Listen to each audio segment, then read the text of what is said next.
So there's some really nice exercises that you can do to help widen and lengthen the pelvic floor.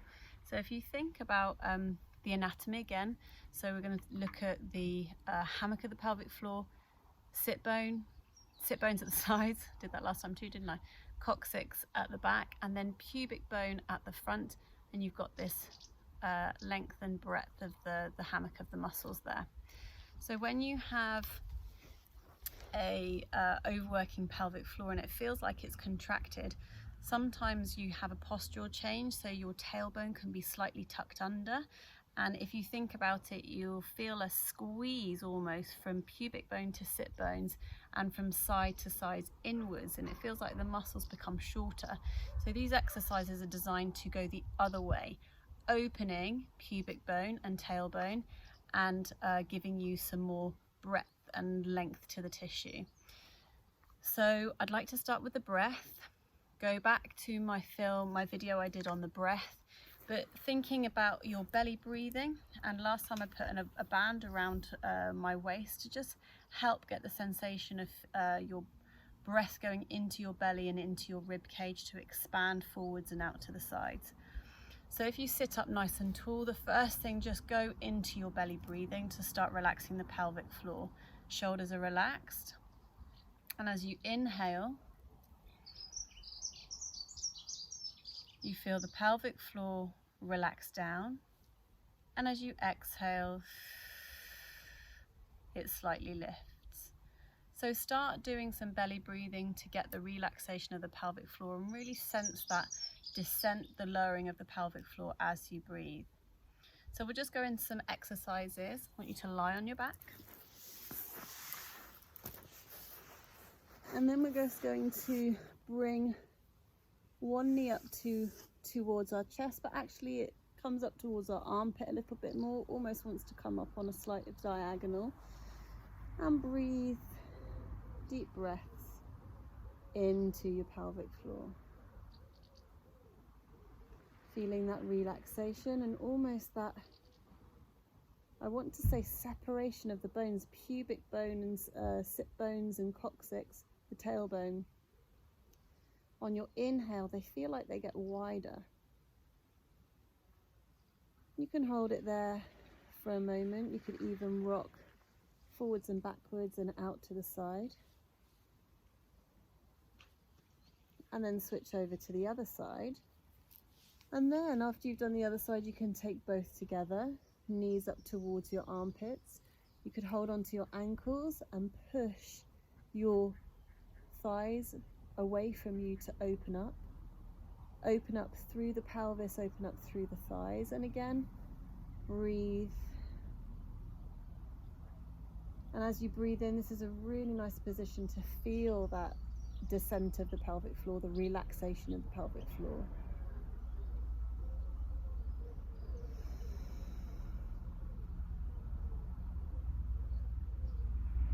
And then if you hold on to your knees, and you could take your left leg over and let your right leg follow.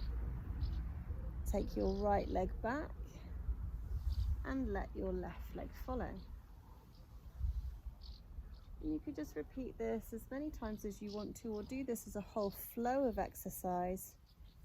So these should feel effortless as you roll from one side to the other. And then as you get onto your side, you're going to come over onto your hands and knees and just have a nice long spine, so you're sticking your tailbone out a little bit. And if you stick your tailbone out a little bit more, that's when you get into the widening of the sit bones. Big breath in. You'll feel your pelvic floor relax. And then just take your spine to neutral. And as you breathe in again, widen the sit bones, and as you breathe out,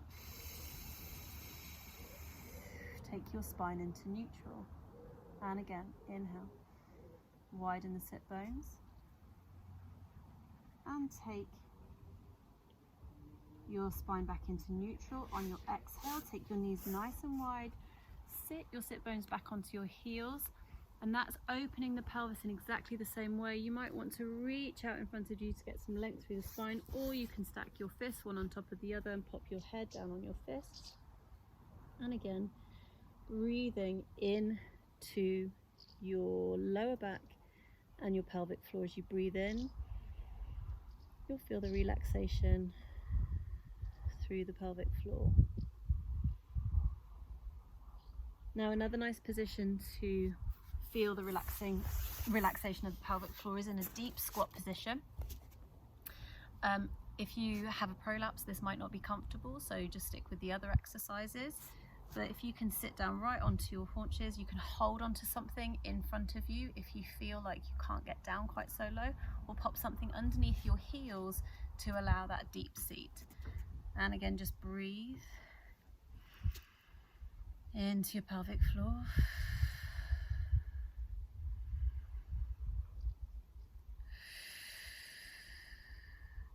And then if you were to stand up and hold on to something in front of you, say a chair or a sideboard, and you just stick your tailbone back, widen through the sit bones, take your feet fairly wide apart, and again breathe into your pelvic floor.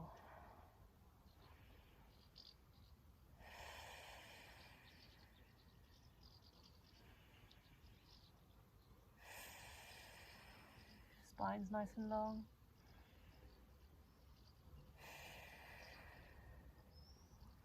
So there are some really nice exercises to do. Have a go. If you're worried, go and seek the help of, or the advice of, a pelvic health physio. There's so much help, so you don't have to suffer with these symptoms alone. And there is just one more bit that I'd like to add into this, is that the overactivity of the pelvic floor can be made much worse by stress and anxiety. And if you feel that when you're anxious, you take your mind to how you're feeling around your pelvis and through your hips, and you feel like you might be gripping through the pelvic floor, a really nice way of actually using your breath to relax the pelvic floor is on your tummy. So if you lie down on your tummy and you're completely relaxed, and you feel your breath going into your tummy, and your tummy rests down, it almost grounds itself into the floor. Your lower back rises gently, and you feel your rib cage expand. And it's a really nice way of grounding the entire body, and it almost makes you feel safe. Lovely way to reduce anxiety. Lovely way to reduce stress.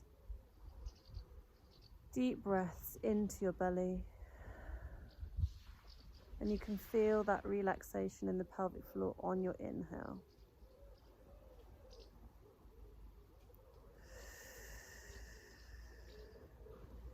So I really hope that helps if you want to have a go at those.